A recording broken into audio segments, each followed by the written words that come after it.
आप सभी? मुझे आशा है कि आप सभी अच्छे और स्वस्थ होंगे। चलिए, आज हम पढ़ते हैं पार्ट 2, जीवन का मूल्य। चलिए पढ़ते हैं। एक बार एक राजा था। वह बहुत समझदार और धुन का पक्का था। उसके मन में जो भी प्रश्न आता, वह उस पर सोचता और उसका हल ढूंढकर ही चल लेता था। राजे उसे पसंद न थी। मैं सोचता था कि ऐसा कौन सा उपाय किया जाए जिससे वह कभी ना हारे। एक दिन उसके मन में 3 प्रश्न उठे। पहला प्रश्न था, किसी कार्य को करने का सही समय कौन सा होता है। दूसरा प्रश्न था, किसकी बात सुननी चाहिए और किसे टालना चाहिए। और सबसे महत्वपूर्ण तीसरा प्रश्न था, सबसे आवश्यक कार्य कौन सा है।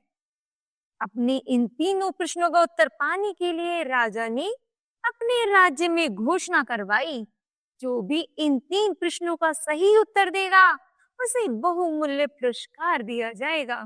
यह घोषणा होते ही दूर दूर से एक विद्वान लोग राजा के पास आने लगे।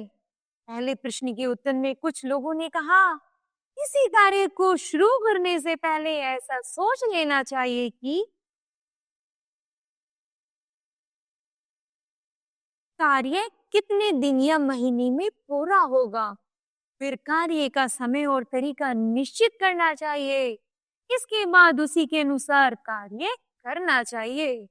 यही ठीक समय पर कार्य पूरे करने का एक सही तरीका है।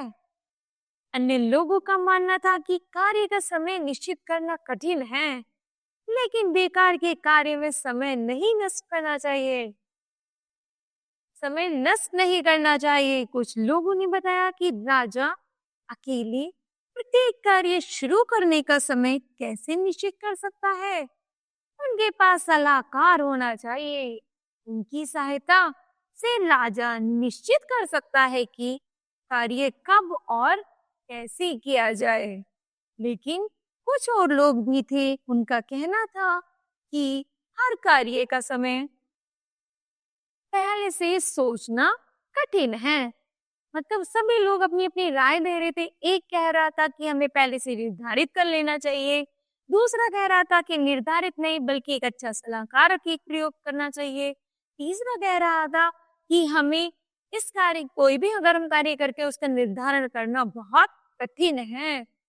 आलस्य में समय ना बिताएं, जो भी काम सामने हो उसे पूरा कर ले। किसी ने कहा कि कभी-कभी सलाह लेने का समय ही नहीं होता, जबकि उत्तर तुरंत चाहिए होता है। ऐसे समय में उत्तर केवल जादूगर ही दे सकते हैं। वे जादू से कुछ भी कर सकते हैं और सही उत्तर जानकर राजा को बता सकते हैं। इसी प्रकार अन्य प्रश्नों के भी बहुत से उत्तर थे। कुछ लोगों का कहना था कि राजा के लिए सलाहकार बहुत जरूरी होते हैं। कुछ लोग पुजारी और कुछ लोग वैद्य को आवश्यक बता रहे थे। किसी ने राजा के लिए सबसे अधिक आवश्यक सैनिकों को माना। कोई कुछ कह रहा था, कोई कुछ कह रहा था और कोई तो ये कह रहा था बल्कि सबसे अच्छा उपयुक्त समय है कि सैनिक जो है वो अपना कार्य उपयुक्त समय पर करते हैं, उसी प्रकार तुम्हें भी वैसे ही कार्य करना चाहिए। तीसरा प्रश्न है, सबसे आवश्यक कार्य कौन सा है। इसके लिए विभिन्न उत्तर दिए गए। कुछ ने कहा ज्ञान विज्ञान, तो कुछ ने कहा रणनीति, तो किसी ने कहा दान धर्म सबसे आवश्यक काम है। सभी उत्तर अलग अलग थे। राजा को किसी का भी उत्तर उचित नहीं लगा। राजा ने सुना था कि पास के जंगल में वर्षों से एक साधु तप कर रहे हैं। वे केवल सामान्य लोगों से ही मिलते हैं। उनकी ज्ञान की चर्चा दूर दूर तक थी। अपने प्रश्नों को उत्तर पाने के लिए राजा ने उनसे मिलने की ठान ली। अगले दिन राजा ने राजसी बस उतारकर साधारण वस्त्र पहनी, कुछ अंगरक्षकों को साथ ले लिया और घोड़े पर सवार होकर जंगल की ओर चल दिए। काफी देर बाद पेड़ों की झुरमुट ने उस साधु की झोपड़ी दिखाई दी। राजा घोड़े से उतर गया। उसने अंगरक्षकों को वहीं खड़े रहने का आदेश दिया और पैदल ही साधु के पास गया। राजा ने देखा कि साधु बड़ी लगन से झोपड़ी के सामने की जमीन खोद रहा था। उसका शरीर दुबला पतला था। कुदाल से खोदते समय वह जोर जोर से सांस ले रहा था। राजा को पास आते देखकर साधु रुक गया। उसने राजा का अभिवादन किया, फिर अपने काम में लग गया। राजा बोला, मैं आपके पास कुछ प्रश्नों के उत्तर पाने की आशा में आया हूँ। मेरा पहला प्रश्न है, किसी काम की शुरुआत करने के लिए सही समय कौन सा है? दूसरा, मुझे किसकी बात सुननी चाहिए और किसे टालना चाहिए? तीसरा प्रश्न है, ये कैसे पता लगे कि सबसे आवश्यक कार्य क्या है, अर्थात मुझे सबसे पहले क्या करना चाहिए? प्रश्न सुनकर भी साधु ने कोई जवाब नहीं दिया। वह अपने काम में दोबारा लग गया। राजा कुछ देर चुपचाप खड़ा देखता रहा। साधु कुदाल चलाता, मिट्टी हटाता और हाथ उठाता। यह देख राजा का मन सीज उठा और वह बोला, आप कुदाल मुझे दे दीजिए, मैं कुछ देर खोदता हूँ। साधु ने चुपचाप कुदाल राजा को थमा दी। सब जमीन पर बैठ गया। 1 घंटा बीता। राजा जमीन खोदता रहा। सूरज पेड़ों के पीछे छिपने लगा। तब कुदाल एक तरफ रखकर राजा साधु से बोला, मैं आपके पास 3 प्रश्न लेकर आया था। आपने मेरे प्रश्न का उत्तर अभी तक नहीं दिया। यदि आप मेरे एक भी प्रश्न का उत्तर नहीं जानते तो मुझे साफ बता दे, मैं वापस लौट जाऊंगा। इतना सुनकर भी साधु चुप रहा। तब किसी के दौड़कर आने की आवाज सुनाई दी। साधु ने कहा, आओ देखते हैं कौन आया है। राजा ने मुड़कर देखा, एक व्यक्ति दौड़ता हुआ उन्हीं की ओर आ रहा था। वह दर्द से करघा रहा था। उसके पेट से रक्त बहकर उसके पैरों पर गिर रहा था। राजा के पास आकर वह कुछ बुदबुदाया, फिर बेहोश हो गया। राजा और साधु ने मिलकर उसे भूमि पर लेटाया। उसके वस्त्र ढीले किए। उसके पेट में बहुत बड़ा जो घाव हो गया था, राजा ने उसका घाव धोकर पट्टी बांधी। जब उस व्यक्ति की चेतना लौटी तो उसने पानी मांगा। राजा ने ताजा पानी लाकर उसे पिलाया। शाम हो गई थी। हवा में ठंडी हो गई थी। बाहर लेटा हुआ व्यक्ति ठंड से कांपने लगा। राजा और साधु ने मिलकर उसे झोपड़ी के भीतर सुलाया। वह आंखें बंद किए चुपचाप बिस्तर पर लेटा रहा। यह सब करते करते राजा बहुत थक गया। देहरी पर बैठते ही वह गहरी नींद में सो गया। अगले दिन सुबह उसकी आंखें खुली। पहले तो उसे समझ ही नहीं आया कि वह कहाँ है। सामने लेटा हुआ बीमार व्यक्ति कौन है? वह उसे एकटक देखता रहा। धीमी आवाज में उस व्यक्ति ने राजा से कहा, मुझे माफ कर दीजिए। राजा पहले तो हैरान हुआ, फिर बोला, मैं तुम्हें नहीं जानता, तुम मुझसे माफी क्यों मांग रहे हो?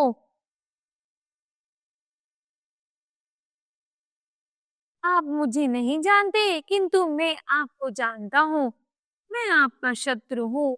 आपने एक बार मेरे भाई को फांसी की सजा सुनाई थी, उसकी संपत्ति भी जब्त कर ली थी। मैंने तभी आपसे बदला लेने की शपथ ली थी। मुझे मालूम हुआ कि आप साधु के पास अकेले आए हैं। मैंने सोचा कि जब आप वापस लौटेंगे तभी मैं आपकी हत्या कर दूंगा। लेकिन पूरा दिन बीतने पर भी आप नहीं लौटे। जब मैंने आपको खोजता हुआ इस ओर आ रहा था, तभी आपके अंगरक्षकों ने मुझे पहचान लिया और मुझे मारने का प्रयास किया, किंतु मैं बच गया। यदि आपने इस दशा में मेरी मरहम पट्टी ना की होती तो मैं मर ही गया होता। आपने मुझे नया जीवन दिया है। यदि जीवित बचा तो आपने चाहा तो जीवन भर आपका सेवक बनकर रहूंगा और आपकी सेवा करूंगा। कृपया मुझे क्षमा करें। हमारी बात सुनकर राजा बहुत प्रसन्न हुआ। उसने सपने में भी नहीं सोचा था कि शत्रु इतनी आसानी से मित्र बन सकता है। राजा ने उसे क्षमा कर दिया, साथ ही उसे विश्वास दिलाया कि लौटने पर वह उसकी देखभाल का पूरा इंतजाम करेगा। राजा झोपड़ी से बाहर आया, साधु के पास जाकर बोला, मैं अंतिम बार आपसे प्रश्नों के उत्तर जानना चाहता हूँ। साधु ने सिर उठाकर राजा से कहा, राजन, तुम्हारे प्रश्नों के उत्तर मिल चुके हैं। राजा हैरान हुआ। उसने कहा, मैं समझा नहीं। साधु बोला, क्या कहा तुम समझ नहीं सकते?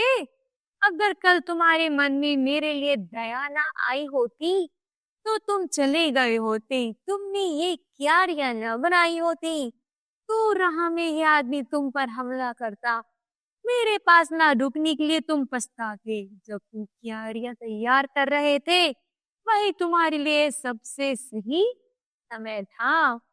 तब तुम्हारे महत्व का व्यक्ति मैं था। उस समय मेरा कार्य ही सबसे आवश्यक कार्य था। जब वह व्यक्ति दौड़कर हमारे पास आया और हमने उसकी मरहम पट्टी की, वही उसके लिए सबसे सही समय था।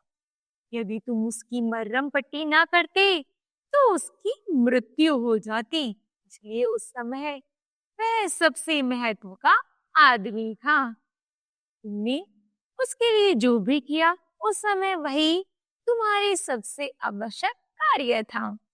याद रखना, सबसे सही समय वही होता है जब हमारे पास किसी भी तरह की शक्ति होती है। सबसे महत्व का आदमी वह होता है जिसके साथ हम होते हैं। कोई नहीं जानता कि कब क्या होगा, इसलिए सबसे जरूरी कार्य है अपने सामने संकट में पड़े व्यक्ति की सहायता करना। हमें जीवन इसलिए मिला है कि हम दूसरों के काम आए और जीवन के मूल्य को समझें। इसी में मनुष्य जीवन की सफलता है।